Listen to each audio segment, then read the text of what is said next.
ಅಕ್ಷರದ ಜಗಜ್ಜನನಿ ಸಾವಿತ್ರಿ ಬಾಪುಲೆ. ಸಾಹಿತಿ ಬನ್ನೂರು ಕೆ. ರಾಜು ಅವರಿಂದ ಹೇಳಿಕೆ.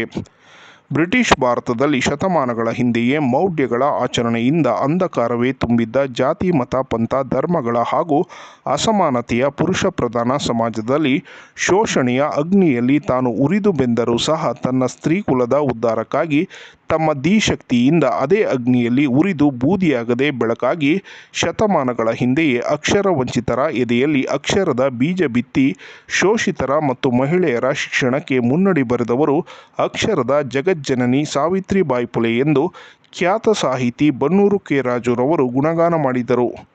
ನಗರದ ಹಿರಣ್ಮಯಿ ಪ್ರತಿಷ್ಠಾನ ಮತ್ತು ಕಾವೇರಿ ಬಳಗದಿಂದ ಚಾಮುಂಡಿ ಬೆಟ್ಟದಲ್ಲಿನ ಟಿ.ಎಸ್. ಸುಬ್ಬಣ್ಣ ಸಾರ್ವಜನಿಕ ಬಾಲಕಿಯರ ವಸತಿ ಪ್ರೌಢಶಾಲೆಯಲ್ಲಿ ನಡೆದ ದೇಶದ ಮೊದಲ ಶಿಕ್ಷಕಿ ಅಕ್ಷರ ಮಾತೆ ಸಾವಿತ್ರಿಬಾಯಿ ಫುಲೆ ಜಯಂತಿ ಕಾರ್ಯಕ್ರಮವನ್ನು ಸಾವಿತ್ರಿ ಬಾಪುಲೆ ಭಾವಚಿತ್ರಕ್ಕೆ ಪುಷ್ಪಾರ್ಚನೆ ಮಾಡುವ ಮೂಲಕ ಉದ್ಘಾಟಿಸಿ ಮಾತನಾಡಿದ ಅವರು, ಮೇಲ್ಜಾತಿ ಕೆಳಜಾತಿ ಗಂಡು ಹೆಣ್ಣೆಂಬ ತಾರತಮ್ಯಗಳ ನಡುವೆ ಅರಿವು ಅಕ್ಷರಗಳಿಲ್ಲದೆ ಮನುಷ್ಯರು ಪ್ರಾಣಿಗಳಿಗಿಂತ ಕಡೆಯಾಗಿ ಬದುಕುತ್ತಿದ್ದ ಕಾಲಘಟ್ಟದಲ್ಲಿ ಇಂಥ ಕೆಟ್ಟ ಸಮಾಜದ ಪ್ರಬಲ ವಿರೋಧದಲ್ಲಿಯೂ ಸಾವಿತ್ರಿ ಬಾಪುಲೆ ತಮ್ಮ ಪತಿ ಜ್ಯೋತಿಬಾ ಫುಲೆ ಮಾರ್ಗದರ್ಶನದಲ್ಲಿ ಅಕ್ಷರ ಕಲಿತು ಭಾರತದ ಮೊಟ್ಟ ಮೊದಲ ಶಿಕ್ಷಕಿ ಎನಿಸಿ ಇತರ ಅನಕ್ಷರಸ್ಥರಿಗೂ ಅದರಲ್ಲೂ ವಿಶೇಷವಾಗಿ ಸ್ತ್ರೀಯರಿಗೆ ಶಿಕ್ಷಣ ನೀಡಲು ಮುಂದಾಗಿದ್ದು ಆ ಕಾಲದಲ್ಲಿ ಬಹುದೊಡ್ಡ ಕ್ರಾಂತಿಕಾರಿ ನಡೆಯಾಗಿತ್ತೆಂದು ಹೇಳಿಕೆ ನೀಡಿದರು.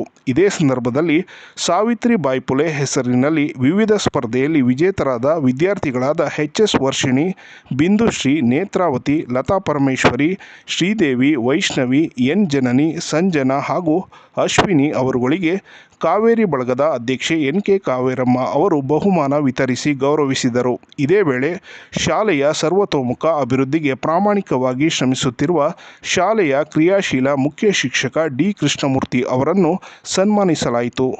ಪ್ರಸಿದ್ಧ ಸಂಖ್ಯಾಶಾಸ್ತ್ರಜ್ಞ ಎಸ್. ಜಿ. ಸೀತಾರಾಂ, ಹಿರಣ್ಮಯಿ ಪ್ರತಿಷ್ಠಾನದ ಅಧ್ಯಕ್ಷ ಎ. ಸಂಗಪ್ಪ, ಖ್ಯಾತ ಕಲಾವಿದೆ ಹಾಗೂ ಲೇಖಕಿ ಡಾ. ಜಮುನಾ ರಾಣಿ ಮಿರ್ಲೆ, ಶಿಕ್ಷಕರಾದ ಎಸ್. ಪಿ. ಪ್ರಭು, ಲಿಂಗಸ್ವಾಮಿ, ಸೋಮಶೇಖರ್, ಅರುಂಧತಿ ಸೇರಿದಂತೆ ಹಲವರು ಇದೇ ವೇಳೆ ಉಪಸ್ಥಿತರಿದ್ದರು.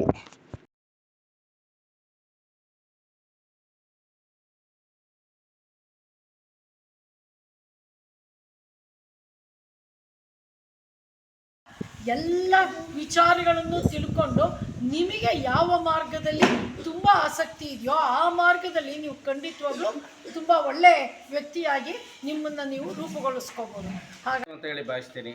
ಕಾರಣ ಏನಂತಂದರೆ ನಾವಿವತ್ತು ಸಾವಿತ್ರಿಬಾಯಿ ಫುಲೆಯವರ ಒಂದು ಜನ್ಮ ದಿನಾಚರಣೆಯನ್ನು ಆಚರಣೆ ಮಾಡೋದಕ್ಕೆ 3ನೇ ತಾರೀಕು ಮಾಡಬೇಕಾಯ್ತು. ನಾನು ಮೊನ್ನೆ ಪ್ರಾರ್ಥನೆ ಸಭೆಯಲ್ಲಿ ಹೇಳಿದ್ದೆ, ಅದ್ಭುತವಾದ ಒಂದು ಕಾರ್ಯಕ್ರಮ ಆಗುತ್ತೆ. ಅದರಿಂದ ನಾವು ಆ ಒಂದು ಇವಾಗಲೇ ಮಾತಾಡ್ಬಿಟ್ಟು ಸವಿ ಕಡಿಮೆ ಆಗುತ್ತೆ ಅನ್ನೋ ಕಾರಣಕ್ಕೋಸ್ಕರ 3ನೇ ತಾರೀಕು ನಾನು ಕಾರ್ಯಕ್ರಮನ ಮಾಡಲಿಲ್ಲ. ಈ ದಿನ ನಿಜವಾಗ್ಲೂ ಬಹಳ ಅದ್ಭುತವಾದ ಕಾರ್ಯಕ್ರಮ ಅಂತ ಅನ್ಕೋತೀನಿ. ಯಾಕೆಂದರೆ ಸರ್ ವಿಚಾರ ಸಂಗ್ರಹಿಸಿದ್ದು ನನಗೆ ಭಾಳ ಖುಷಿಯಾಯಿತು. ಮತ್ತು ನಮ್ಮ ಸರ್ ಅವರ ಒಂದು ವಿದ್ಯಾಭ್ಯಾಸ ಹೇಗಿತ್ತು ಮತ್ತು ಇವತ್ತಿನ ಪರಿಸ್ಥಿತಿಗಳಲ್ಲಿ ಹೇಗೆ ಅನ್ನೋದ್ರ ಬಗ್ಗೆನೂ ಕೂಡ ವಿವರಿಸ್ಕೊಟ್ಟಿದ್ದಾರೆ. ಸಾಮಾನ್ಯ ವ್ಯಕ್ತಿಯಲ್ಲ, ನಮ್ಮಲ್ಲಿ ಮಾತಿದೆ, ಬೆಂಕಿಯಲ್ಲಿ ಅರಳಿದ ಹೂವು. ಅಷ್ಟೊಂದು ಕಷ್ಟಪಟ್ಟಿಯವರು ಯಾತಕ್ಕೆ ಕಷ್ಟಪಟ್ಟರು? ಈ ದೇಶದ ನಮ್ಮ ಹೆಣ್ಣು ಮಕ್ಕಳ ಬದುಕನ್ನು ಅಕ್ಷರದಿಂದ ವಂಚಿತರಾಗಿದ್ದರು ಎಲ್ಲರೂ. ಅಂಥ ಮಹಿಳೆಯರ ಬದುಕನ್ನು ಹಸನಗೊಳಿಸಲು ಅವರು ಇಡೀ ತಮ್ಮ ಜೀವಮಾನವನ್ನು ಮುಡುಪಾಗಿರ್ತಾರೆ. ನಮ್ಮ ದೇಶವನ್ನು ಬ್ರಿಟಿಷ್ ಭಾರತ ಅಂತ ಕರೀತಾಯಿದ್ರು. ಯಾಕೆ ಅಂತೇಳಿದ್ರೆ ಬ್ರಿಟಿಷರು ನಮ್ಮನ್ನು ಆಳ್ವಿಕೆ ಮಾಡ್ತಾಯಿದ್ರು. ಅವತ್ತಿನ ಕಾಲಘಟ್ಟದಲ್ಲಿ ನಮ್ಮ ಬ್ರಿಟಿಷ್ ಭಾರತದಲ್ಲಿ, ಅದರಲ್ಲೂ ವಿಶೇಷವಾಗಿ ಮಹಾರಾಷ್ಟ್ರದಲ್ಲಿ ಹೆಣ್ಣು ಮಕ್ಕಳ ಶೋಷಣೆ ಸಿಕ್ಕಾಪಟ್ಟೆ ನಡೀತಾಯಿತ್ತು. ಹೆಣ್ಣು ಮಕ್ಕಳಿಗೆ ಮಹಿಳೆಯರನ್ನ ಭಾಳ ಪ್ರಾಣಿಗಳ ರೀತಿ ಕಾಣೋದು.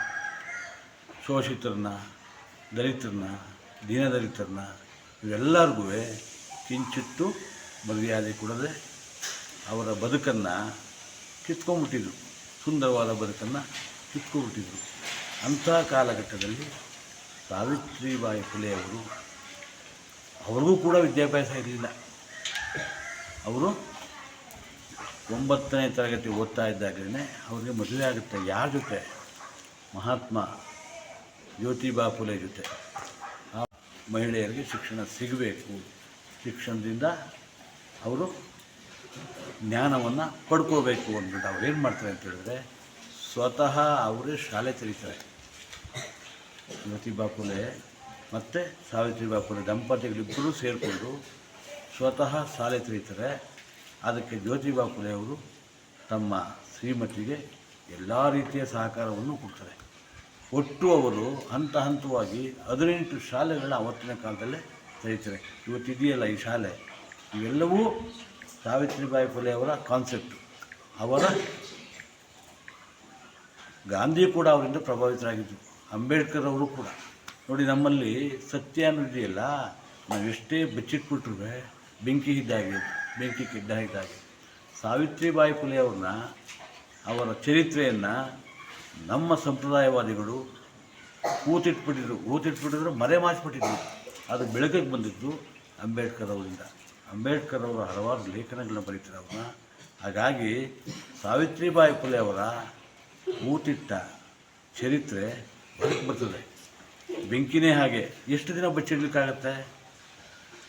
ಹಾಗಾಗಿ ಅದನ್ನು ಬಚ್ಚಿಡ್ಲಿಕ್ಕಾಗೋದೇ ಇಲ್ಲ.